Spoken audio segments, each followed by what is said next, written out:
Et ben franchement, grosse surprise cette série, franchement, une claque.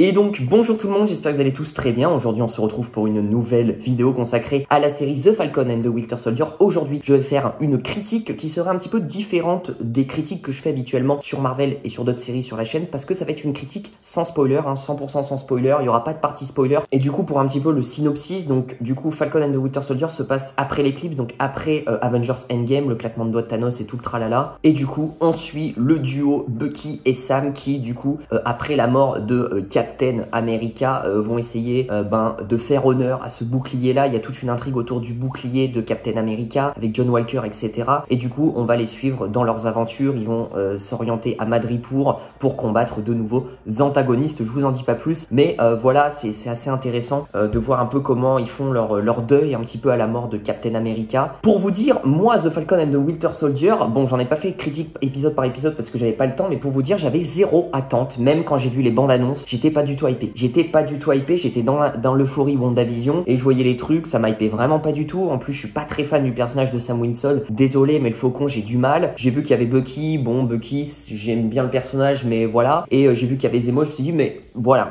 à voir. D'ailleurs, c'est pour ça que j'ai pas vu épisode par épisode. J'ai eu du retard, j'ai pris beaucoup de retard et j'ai binge-watché presque tous les épisodes en une après-midi et c'était un pur kiff, je vous le garantis, c'était un pur kiff. J'ai dû regarder 3 épisodes, il me semble, d'affilée et j'ai vraiment kiffé. J'étais même choqué de moi-même parce que j'avais aucune attente sur cette série et justement ça pouvait que être positif un peu, on va dire, mon avis, mon ressenti, et vraiment ça a été au-dessus du positif. Enfin vraiment pour moi c'est une série complète et super bien réalisée. Si vous avez aimé Captain America et le Soldat de l'hiver, Captain America 2, et ben vous allez kiffer The Falcon and the Winter Soldier qui est vraiment dans le même délire, parce qu'il y a des scènes d'action assez bien réalisées, totalement ouf, les effets spéciaux sont là, il y a une intrigue plutôt pas mal, l'antagoniste est plutôt cool, moi j'ai bien apprécié, vraiment une intrigue qui se construit petit à petit. J'aime bien aussi, c'est que là on a du 45-50 minutes, on développe plus les personnages, on est vraiment dans le cœur de l'intrigue se développe petit à petit, on a des cliffhangers à chaque fin d'épisode de malade mental, vraiment je trouve que ça donne vraiment envie de regarder le prochain épisode. Il y a très peu de scènes ennuyantes, alors il y en aura peut-être quelques-unes, il faudrait que je regarde toute la série, mais franchement ça passe. Le duo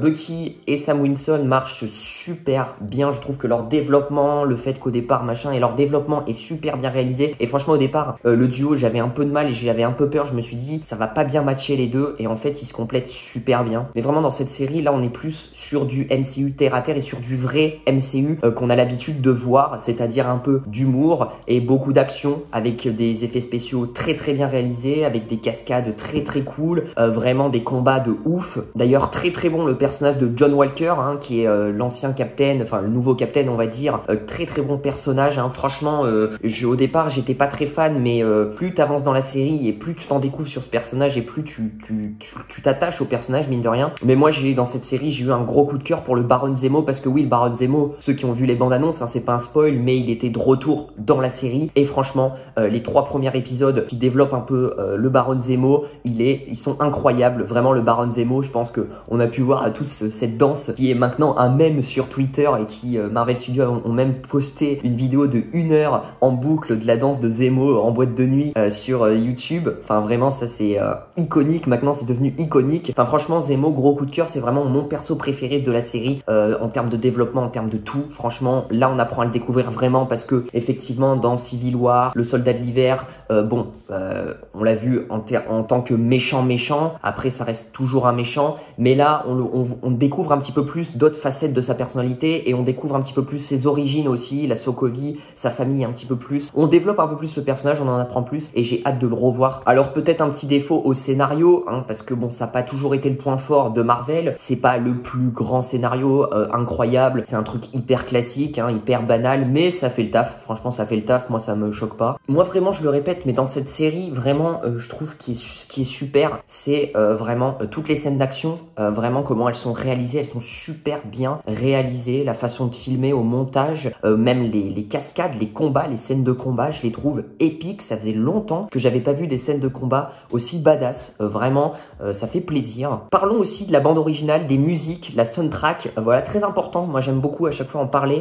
Déjà dans les bandes annonces, le seul truc qui m'avait plu, je me rappelle j'avais parlé de ça dans un live de mon poteau Jordan Universe, il me semble, le seul truc vraiment que j'avais kiffé, c'était les musiques des bandes annonces, vraiment de Falcon and the Winter Soldier, pour vous dire que j'étais vraiment pas hypé du tout de base par le projet. Vraiment les musiques par contre étaient super, j'aimais beaucoup les musiques. Je sais pas kiffer la musique, la soundtrack de Falcon and the Winter Soldier, mais même dans la série même, les musiques de fond etc sont super. Franchement elles dynamisent de ouf et je trouve elles vont super bien avec l'intrigue de la série. Gros point positif pour la soundtrack qui est très important dans des séries. On développe vraiment un peu plus la famille de Sam Wilson, vraiment.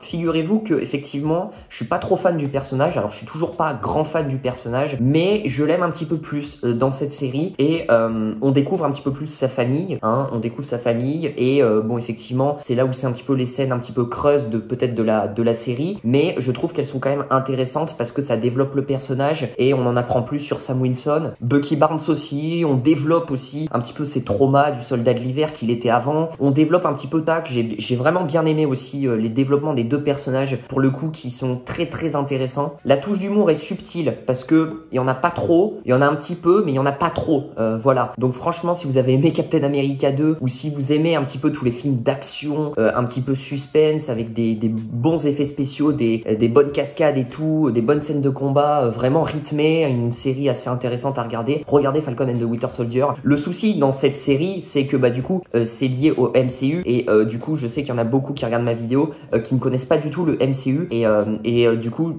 j'espère du coup avant de regarder cette série là il faut au moins avoir vu les éléments phares du MCU, hein, de ces 3 premières phases, voilà les Avengers, voilà tous les films centrés sur nos héros principaux. Voilà c'est ça juste le petit problème, c'est que Falcon il faut quand même comprendre un petit peu ce qui s'est passé avant parce que ça a un peu des répercussions sur la série, hein, un petit peu les événements surtout de Avengers Endgame, donc voilà. Et ensuite vous regardez Falcon qui est une très bonne série. L'avantage des séries du MCU c'est que du coup elles seront liées aux films du MCU mais les intrigues vont pas totalement chambouler les intrigues des films, on va dire. C'est pas forcément important.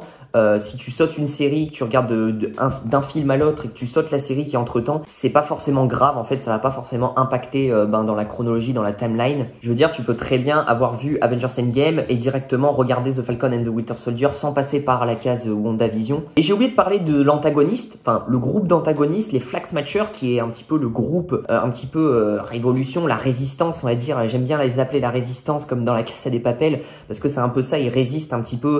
Voilà, il y a pas mal de points un petit peu social qui sont exploités, hein, vraiment qui sont un petit peu le parallèle aussi dans la vraie vie. Vraiment il y a pas mal de sujets sociaux, voilà, même les manifestations etc, tout ça, les révoltes et tout. La révolution c'est vraiment je dirais le mot qui définit les Flag Smashers, le groupe de méchants qui ont été rejetés de la société et du coup qui résistent et qui imposent leur idéologie et c'est un petit peu c'est un groupe qui monte en puissance, pas mal de gens sont pour etc. Et du coup à la tête de ces Flag Smashers on a du coup Carly, du coup une jeune qui du coup est là pour c'est l'antagoniste principal. Je vous en dis pas plus, mais j'ai bien aimé ce groupe des Flag Smashers. On n'a jamais eu trop de révolutions comme ça, d'organisations un petit peu qui résistent, un petit peu qui luttent contre la société, contre le mouvement politique actuel, etc. On n'a jamais eu trop ça et je trouve que c'est pas mal du tout. Et même en termes de, ça n'a rien à voir, mais en termes de décor, etc. On part dans de nouveaux lieux, ça fait plaisir. On va partir, il me semble, en Lettonie. On va aller à Madripour. Enfin vraiment, on voyage. Dans cette série, on voyage et c'est ça que j'aime bien aussi parce que peut-être que si la série se serait passée tout à New York,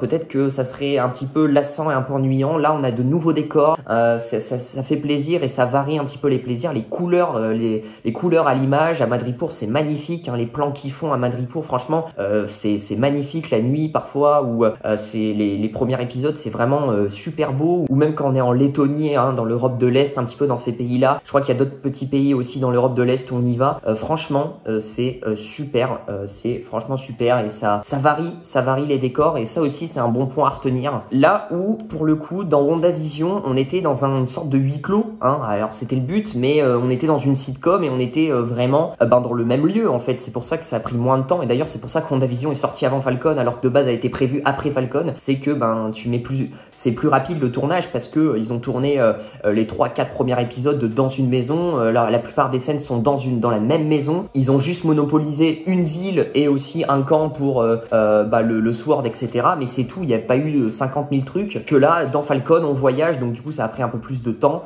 Hein, en plus avec les conditions sanitaires, etc. Mais c'est pas plus mal. C'est le point positif que je dirais. Enfin, surtout la différence positive que je mettrais par rapport à WandaVision. Je prends plus de plaisir visuellement à regarder cette série-là. Mais tout est bien, tout est beau, tout est propre, tout est carré. Et c'est ça que j'aime bien dans cette série-là. Et voilà, on va s'arrêter là parce que 20 minutes de rush, ça fait long. En tout cas, n'hésitez pas à regarder cette série The Falcon and the Winter Soldier qui est disponible sur Disney+. Et pour ceux qui ne connaissent pas trop l'univers Marvel, et regardez il y a plein de films qui sont disponibles sur Disney+ de l'univers Marvel. Vous tapez, pour ceux qui ne connaissent pas du tout, la chronologie des films de l'univers Marvel. Si vous êtes fan un minimum des super-héros, vous allez kiffer parce que c'est le plus gros univers un petit peu des super-héros de tous les temps, hein, parce que bon, il y a le DCUE là, je sais pas quoi, mais l'univers Marvel c'est 23, 24 films, séries qui sont interconnectés, c'est ça qui est fort. Et il y a le métronome Kevin Feige qui a tout pensé et qui prépare tout. Il y a des projets de ouf qui arrivent. Enfin, franchement, c'est incroyable ce qu'ils ont pu faire, l'univers Marvel, qu'on aime ou qu'on n'aime pas. On peut quand même saluer tout ce développement, franchement, depuis plus de 10 ans. Franchement, je suis assez épanoui, assez épaté. En tout cas, voilà, c'est surtout, je m'adressais à tous les spectateurs qui me suivent de Riverdale. Je sais que vous êtes énormément à me suivre de la série Riverdale. Et du coup, j'espère que je vous aurai converti à l'univers Marvel parce qu'il n'y a pas que Riverdale. Il y a aussi l'univers Marvel, il y a aussi des super-héros. Il y a aussi un univers à découvrir. On se retrouvera justement au mois de juin pour la 3e série Disney+, qui sera Loki. Et là, qu'est-ce que je l'attends cette série vraiment depuis le début. Depuis le début, j'ai eu un coup de cœur. Dès que j'ai vu l'annonce de la série Loki, j'ai eu un coup de cœur. Donc on se retrouve bien évidemment pour parler de Loki, puis on parlera d'autres choses peut-être entre-temps, hein, de l'univers Marvel, vous inquiétez pas. N'oubliez pas du coup de lâcher les petits pouces bleus, de vous abonner, d'activer la cloche de notification pour ne rater aucune de mes vidéos. Et du coup, avant que la vidéo se termine, c'était pour vous dire que demain, je serai en live. Si vous voulez en savoir un petit peu plus sur la fin, comme là j'ai fait une partie sans spoiler, si vous voulez savoir un petit peu plus mon avis un peu spoilé, si vous voulez voir mon avis sur la fin, etc., ce que j'en pense, et demain je serai en live avec deux zigotos qui sont Prof Marvel et Jordan Universe. Ça va être sympa. À partir de 21h, on va blablater sur la série en général et peut-être sur une future saison 2, même si, je vous le dis, la saison 2 est pas du tout confirmée à l'heure actuelle. C'est en pourparlers, on verra bien. Je vous dis à très vite pour de prochaines vidéos. Prenez soin de vous. Ciao, ciao.